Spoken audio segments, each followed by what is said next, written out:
নমস্কার, আপনারা দেখছেন গ্লোব নিউজ ঝাড়খণ্ড। সঙ্গে রয়েছে আমি প্রজ্ঞা। নজর রাখছি আজকের খবরে। রবিবার দুপুরে জামশেদপুরের বোড়াম থানার অন্তর্গত হলুদবনি ওপির কাছে একটি বাস ও পিকআপ ভ্যানের মধ্যে সংঘর্ষ হয়।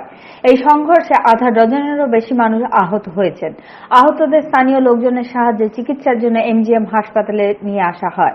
আহতদের মধ্যে ফুসরো নিবাসী গীতা দেবী, পূজা কুমারী, লক্ষ্মী কুমারী ছাড়াও আরও অন্যরাও রয়েছেন। এদিকে বাসের চালক রমেশ চন্দ্র মাহাতো আহত হয়েছেন। বাসটি টাটা থেকে ফুসরোর দিকে যাচ্ছিল। এই ঘটনায় আহত লক্ষ্মী কুমারী জানান যে তারা পরিবারের সাথে জামশেদপুরে বিয়ের অনুষ্ঠানে এসেছিলেন। কেন্দ্রীয় সরকারের কৃষি বিলের প্রতিবাদে বাগবেড়া সিধু কানু ময়দান থেকে জেএমএম দলের যুব মোর্চা মশাল মিছিল বের করে কেন্দ্রীয় সরকারের নীতির বিরোধিতা করে এবং কৃষি বিল প্রত্যাহারের দাবি জানায়। কেন্দ্রীয় সরকারের কৃষি বিলের প্রতিবাদে দেশের প্রতিটি অঞ্চলে বিরোধী দলগুলির দ্বারা সরকারকে ঘেরাও করার চেষ্টা করা হচ্ছে। মশাল মিছিল বাগবেড়া সিধু কানু ময়দান থেকে শুরু করে বেয়ারলেস ময়দানের কাছে সম্পন্ন হয়, যেখানে বিরোধী দল দ্বারা ছোট ছোট প্ল্যাকার্ড নিয়ে সরকারকে পুঁজিপতিদের সরকার হিসেবে সম্বোধন করা হয় এবং কৃষি বিলের প্রত্যাহারের দাবি জানানো হয়। कि केंद्र सरकार की मनमानी नहीं चलेगी और वो जो पूर्व पूंजीपतियों के हाथ के खिलौना बनी सरकार गरीबों का, एक किसानों का हित भी नहीं चाहती है। उसने ऐसा कानून दिया है कि न्यूनतम समर्थन मूल्य पर जो किसान मंडियों में अपने सामानों का बेचते थे, उन्हें उचित दाम मिलता था, उसको स्वतंत्र कर दिए ताकि अडानी और अंबानी जैसे लोग उनके फसलों को आसानी से कहीं खरीद सके। जैसे पंजाब का किसान अगर झारखंड में गेहूं की खरीद होगी या धान की खरीद होगी, वो आसानी से यहाँ से ले जा सकते हैं। और न्यूनतम समर्थन मूल्य का अगर बात होगा तो उन्हें न्यूनतम समर्थन मूल्य पर खरीदना होगा। इस तरह की मनमानी नहीं चलेगी। সংগঠনকে শক্তিশালী করার জন্য বিজেপি রাজ্য সভাপতি দীপক প্রকাশ কল্যাণ সফরে রয়েছেন। এই সময় জেলার রাজনগর ব্লক অঞ্চলের হেসল বাজারে তার আগমনে বিজেপি ব্লক কমিটি তাকে স্বাগত জানায়। একই সময় রাজ্য সভাপতি হিসলস্থিত বজরংবলী মন্দিরও দর্শন করেন। তার সংবর্ধনা অনুষ্ঠানে জেলা ও ব্লকের সমস্ত বিজেপি কর্মী উপস্থিত ছিলেন।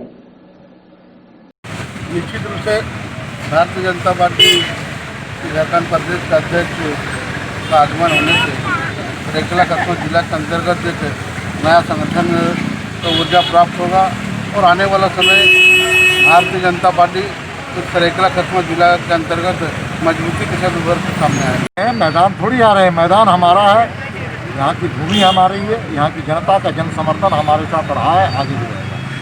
सर सबसे ज़्यादा अगर किसान का कोई विरोधी है तो कांग्रेस है। कांग्रेस के ज़माने में हजारों किसानों ने आत्महत्या की है। आज वो घड़ियाली आंसू बहाने का काम कर रही है कांग्रेस।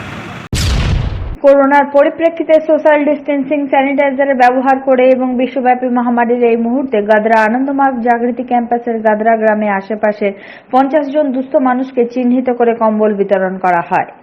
গ্রামের মানুষদের পরিবেশ রক্ষার্থে একটি গাছ দেওয়া হয় এবং পরিবেশটি শুদ্ধ রাখার জন্য তাদের অবশ্যই একটি করে গাছ লাগাবার কথা বলা হয়। पौधा वितरण का कार्यक्रम का आयोजन यहाँ सोनारी कबीर मंदिर के पास किया गया था। आज कंबल वितरण का भी कार्यक्रम गदरा में आयोजित किया गया है। निःशुल्क पौधा वितरण का कार्यक्रम प्रत्येक रविवार को हम लोग पौधा का वितरण करते हैं।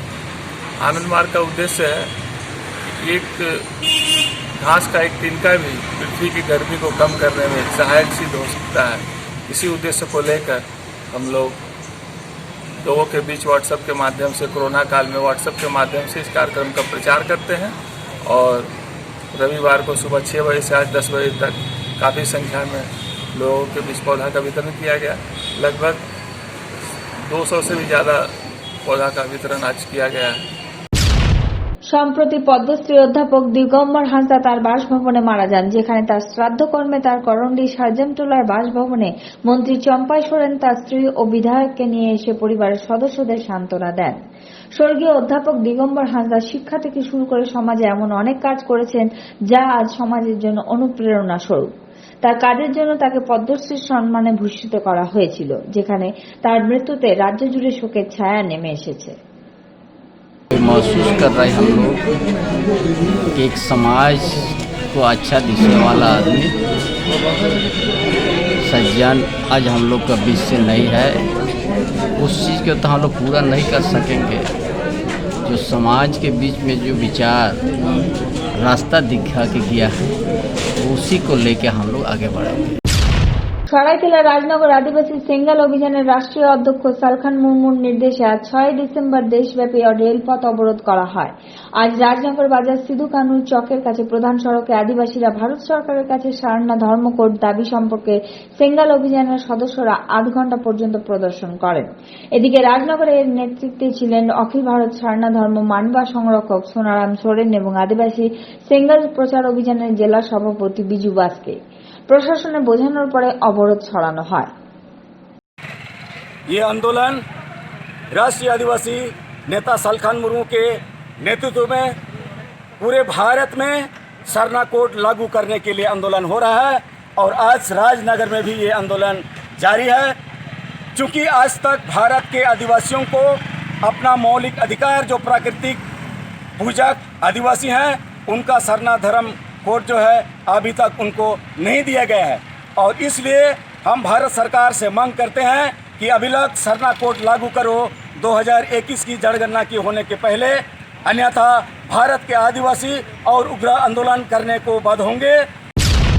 বিশ্বব্যাপী মহামারীর এই মুহূর্তে যেখানে একদিকে স্বাস্থ্য বিভাগ যুদ্ধস্তরে মানুষের সেবাতে নিযুক্ত রয়েছে, অন্যদিকে অনেক সামাজিক সংগঠন স্বেচ্ছাসেবী সংগঠনগুলি বিনামূল্যে শিবির স্থাপন করে মানুষের শারীরিক পরীক্ষা করছে যাতে মানুষ সুস্থ থাকে।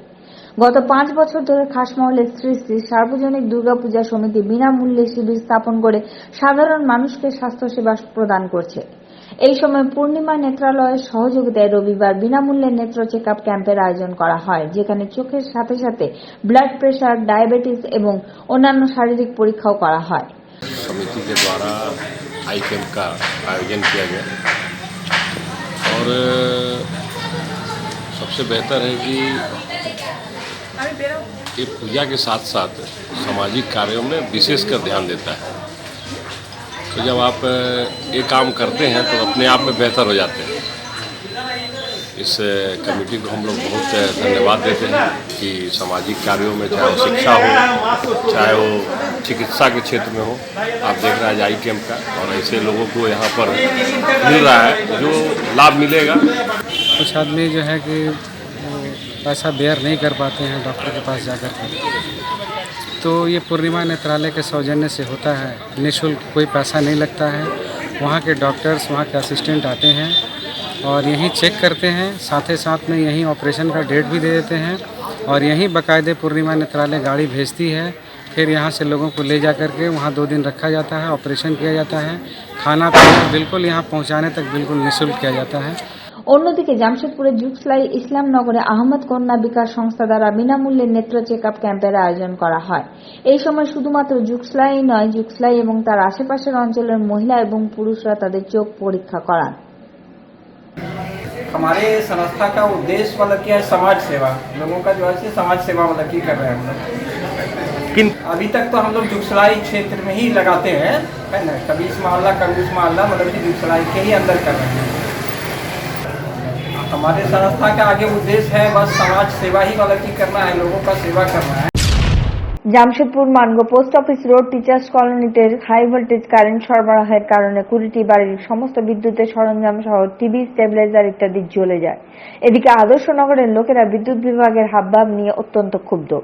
জানানো হচ্ছে যে প্রায় 7 মাস আগে একটি লিখিত অভিযোগ করা হয়েছিল যে পোস্ট অফিসের রাস্তার পাশে বাঁশের খুঁটিতে বিদ্যুতের তার ঝুলন্ত অবস্থায় দেখা গেছে, যার কারণে 2টি খুঁটি তারের সংযুক্ত হওয়ার জন্য শর্ট সার্কিটের সাথে হাই ভোল্টেজ কারেন্ট সরবরাহের কারণে সমস্ত বৈদ্যুতিক সরঞ্জামগুলি জ্বলে যায়। এরপরে বিদ্যুৎ বিভাগকে এর সূচনা দেওয়া হয়। বিদ্যুৎ বিভাগের কর্মীরা মানগো আদর্শনগরে পৌঁছায়, যেখানে বিদ্যুৎ বিভাগের কর্মীদের বস্তির জনগণের বিক্ষোভের মুখোমুখি হতে হয়। वोल्टेज अब किस तरह से आया ये तो हमको भी समझ में नहीं आ रहा, तो देखने के बाद बांस बली पे आया है, जिसके चलते आपस में हो सकता है तार टकरा गया होगा, पक्षी उक्षी बैठा होगा, ऐसा भी होता है, तो तार टकराने से ऐसा हो गया होगा। अभी हम लोग बड़ी अधिकारी को सूचित कर रहे हैं और 1-2 दिन के अंदर इसमें काम शुरू होगा। कि तार आपस में टकरा गया और सारे घर का जो कामकाजी सामान था, जो लोग रोज कमाते थे, खाते थे, वो लोग पैसा बचाए खरीदे थे, inverter, TV, motor, mixture machine सारा जल चुका है। हमने कुछ अधिकारी को इसकी जानकारी दी है और हमने जानकारी के साथ साथ चेतावनी भी दिया है कि अगर यहाँ नहीं समाधान हुआ और आज सामान का नुकसान हुआ है कल अगर आदमी का नुकसान हो जाएगा तो बहुत बड़ा हम लोग को नुकसान होगा, इसके हम क्षतिपूर्ति नहीं कर सकते हैं। इसीलिए आप अविलंब यहाँ बांस के खंभे को हटाकर सीमेंट का पोल लगाने का काम किया। पूरा स्टेबलाइजर जल गया, मिक्सर जल गया, ये दोनों बाल बस्ट हो गया, ये सब बस्ट हो गया। एक बड़ा 7 बजे से बढ़ना शुरू हुआ। শহরের সামাজিক কার্যকর্তা চন্দন যাদবের উপরে বিগত দিনে শীতগড়া থানায় এফআইআর মামলায় চন্দন যাদব তার সমর্থকদের সাথে নিয়ে শীতগড়া থানাটিকে ঘিরে এই ঘটনার তীব্র বিক্ষোভ প্রদর্শন করে এবং পুরো মামলা তদন্তের দাবি জানান। অন্যদিকে থানার ইনচার্জ চন্দন যাদবকে আশ্বস্ত করেছেন যে দুদিনের মধ্যে পুরো মামলাটির তদন্ত করা হবে এবং যারা দোষী তাদের বিরুদ্ধে ব্যবস্থা নেওয়া হবে। জানানো হচ্ছে যে বিজেপি কর্মী চন্দন যাদবের উপরে মারধর করার এবং হুমকি দেওয়ার মামলাটি নথিভুক্ত করে। প্রশাসনের আশ্বাসের পরে ধর্ণা ও বিক্ষোভ প্রদর্শন বন্ধ করা হয়। देता है तो उस पे केस बनता है और केस किया जाता है। हम बोले कि हम भी देश के महामहिम के ऊपर में हम बोलते हैं कि चंदन यादव को जान मारने के लिए हमारे महामहिम ने हमें धमकी दी है। आप केस करो, चूंकि कानून और संविधान हमारा देश का सबों के लिए एक है। हम मान और सम्मान करने वाले लोग हैं। जिला के प्रशासन का मान और सम्मान करते हुए हम अपनी बात को आज रखेंगे। अगर बात नहीं माना जाएगा तो चंदन यादव आत्मदाह करेगा। मेरे द्वारा इनसे बात करके बताया गया कि अभी प्राथमिकी दर्ज करना किसी भी व्यक्ति का अधिकार है और पुलिस प्राथमिकी दर्ज करने के लिए बाध्य है। अनुसंधान में जो भी साक्ष्य आएंगे उसके अनुसार कार्रवाई होगी। आरोप यदि सही हुआ तो जिनके विरुद्ध आरोप लगाया गया उन पर कार्रवाई होगी। यदि आरोप गलत पाया गया तो गलत आरोप लगाने वाले पर कार्रवाई।